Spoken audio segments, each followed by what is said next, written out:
منیب صاحب، آپ senior journalist ہیں. آپ کیا سمجھتے ہیں کہ انڈیا پہ انگریز 100 سال سے زیادہ عرصہ کس طرح حکومت کر سکے؟ انہوں نے یہاں پہ اپنے وفادار کیسے پیدا کیے؟ بہت شکریہ عارف صاحب. دیکھیے، یہ ایک تاریخ ہے جو کہ 3 اشروں میں پھیلی ہوئی ہے. اس کا آغاز اس وقت ہوا جب 1699 میں جہاں آرا کی بیٹی پرنسس جہاں آرا جو تھی وہ جل گئیں. اور جب جل گئیں تو اس وقت جو سب کانٹیننٹ تھا مغل ڈائنیسٹی کا، تو اس وقت سب کانٹیننٹ میں کوئی ڈاکٹر، کوئی حکیم، کوئی طبیب ان کا علاج نہیں کر سکا. تو ایک انگریز ڈاکٹر نے اپنی خدمات پیش کی، اور اس انگریز ڈاکٹر کے علاج سے پرنسس جہاں آرا جو ہے وہ صحت یاب ہو گئی.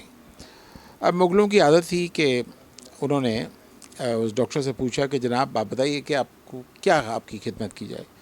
تو اس انگریز ڈاکٹر نے کہا کہ جی جو برٹش ایسٹ انڈیا کمپنی ہے اس کو آپ تجارت کی اجازت جو ہے وہ ہندوستان میں دی جائے. اس زمانے میں گزارش کرتا چلوں کہ ہندوستان ٹریڈ کی بہت بڑی مارکیٹ تھی. آج 1699 سے یہ سلسلہ جو ہے وہ برٹش انفلوئنس جو ہے، انگریز کا انفلوئنس جو ہے وہ شروع ہو گیا. 1757 میں ہم دیکھتے ہیں کہ پہلی لڑائی ہوتی ہے پلاسی کی جنگ میں، انگریزوں میں اور نواب آف سراج الدولہ میں، جو بنگال کے اس وقت کے حکمران تھے.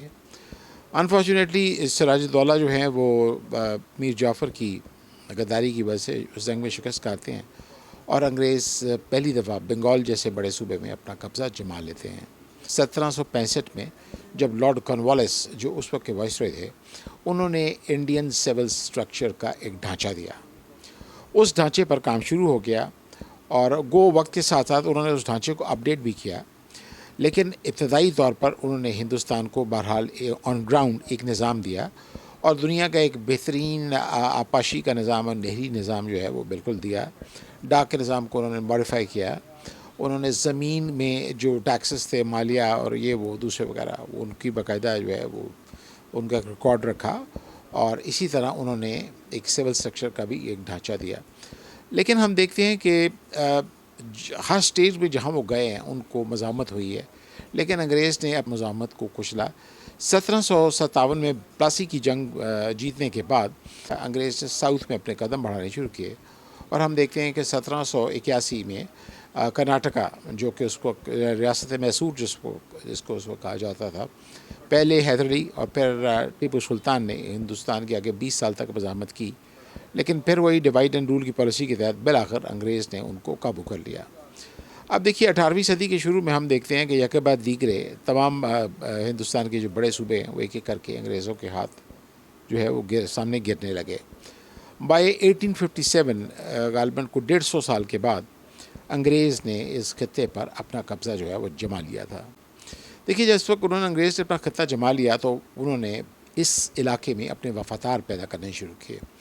اور یہ وفادار کوئی مسلمانوں میں پیدا نہیں کیے، انہوں نے تمام شعبۂ زندگی میں، ہندوؤں میں بھی ان کے وفادار پیدا ہوئے. انہوں نے تمام آبادی کی اکثریت کو، تناسب کو، علاقے کو، روایات کو، تاریخ کو، ثقافت کو، مسلکی مذہبی رجحانات کو مد نظر رکھتے ہوئے کوئی ایک طرح کی تقسیم نہیں کی. انہوں نے بہت قسم کی تقسیم کی، اور اس میں وہ کامیاب رہے، جس کے نتیجے میں انہوں نے جن نوابوں نے، جن خانوں نے، جن سرکردہ افراد نے ان کے ساتھ تعاون کیا، انگریز نے ان کو اس زمانے کے خطابات دیے، ان کا مالیہ معاف کیا، ان کا لگان معاف کیا، ان کے ٹیکسز معاف کیے، ان کو بڑی بڑی خلعتیں عطا کی، اور ان کے مقامی انفلوئنس سے فائدہ اٹھایا. یہ جو 1857 سے بعد کا جو دور ہے، اس میں انفارچونیٹلی فائدہ اٹھانے والے جو تھے وہ مسلمان جو تھے وہ زیادہ تھے ایز کمپیئر ٹو ہندوز. اب ہمارے ہاں غداروں کی کبھی بھی کمی نہیں رہی مسلمانوں کی تاریخ میں. مسلمانوں کی تاریخ جو ہے وہ غداری سے بھری پڑی ہے. لیکن جو دوسری جنگ عظیم ہے اس نے اس خطے کی جو ڈائنامکس ہے اس کو تبدیل کیا. برٹن جو ہے وہ جو کہ دوسری جنگ عظیم سے پہلے ایک بڑی طاقت تھا، وہ دوسری جنگ عظیم کے دوران اپنا حجم برقرار نہیں رکھ سکا، جس کے نتیجے میں اس علاقے کو چھوڑنے سے پہلے انگریز نے مقامی اپنے وفاداروں کو اتنا مضبوط کر دیا تھا. پاکستان بننے کے بعد وہ سہولتیں جو کہ انگریز دور میں اس کو انگریزوں نے مہیا کی تھیں وہ ایز اٹ از نہیں. لیکن اس کے مقابلے میں ہم دیکھتے ہیں کہ پنڈت جواہر لال نہرو نے یہ جو سارے رجواڑے تھے اور جو ریاستیں تھیں یہ ختم کر دیں. یہ ایک انقلابی قدم تھا جو کہ پنڈت جواہر لال نہرو نے اٹھایا. حالانکہ جواہر لال نہرو کا تعلق خود ایک بلائی طبقے سے تھا، لیکن انہوں نے اپنی قوم، ان کے ویژن نے دیکھ لیا کہ اگر ایسا ہو گیا انڈیا میں تو یہ لوگ آگے چل کے مسائل پیدا کریں گے. اس لیے انہوں نے عام اور خواص کا فرق ختم کرتے ہوئے یہ ریاستیں جو ہیں وہ ختم کر دی، جبکہ پاکستان نے اس کو فالو نہیں کیا، اور جس کا نتیجہ آج ہم بھگت رہے ہیں. منیب صاحب، کیا آپ سمجھتے ہیں کہ انگریزوں نے وفادار صرف جاگیرداروں وڈیروں کی شکل میں ہی بنائے اور کوئی لوگ نہیں تھے؟ انگریز نے ہر شعبہ زندگی میں اپنے وفادار جو ہے وہ بنائے. یہ سلسلہ جو ہے وہ ریاست کے دوسرے اداروں میں بھی در آیا.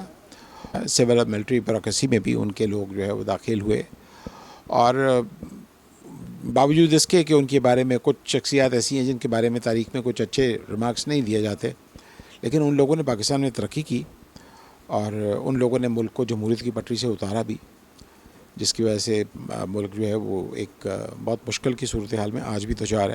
سول اور ملٹری بیوروکریسی سے نیچے جو لوگ تھے ان کے بارے میں کیا خیال ہے؟ ان کی وفاداریاں کس کے ساتھ تھیں؟ وفاداریاں جو ہوتی ہیں ہمیشہ ڈیوائیڈڈ ہوتی ہیں. دیکھیے، انگریز نے جو فیوڈل طبقہ تھا اس میں میں نے آپ سے گزارش کی کہ 1857 سے پہلے ہی اپنے وفادار اور حامی جو تھے وہ پیدا کر لیے تھے، کیونکہ 1857 کی جنگ آزادی میں انگریز کا مسلمانوں کے طاقتور لوگوں نے بہت تعاون کیا تھا، جس کی وجہ سے انگریز اس جنگ آزادی کو دبانے میں کامیاب ہو گیا تھا. یہ سب لوگ داستانیں جو ہیں تاریخ کے صفحات میں ہیں کہ آج جو لوگ پاکستان میں کرتا دھرتا بنے، ان کے باوجود نے کس حد تک انگریزوں نے تعاون کیا، اس کے لیے کسی کا نام لینے کی ضرورت نہیں. یہ سب باتیں اب ریکارڈ کا، تاریخ کا حصہ ہیں.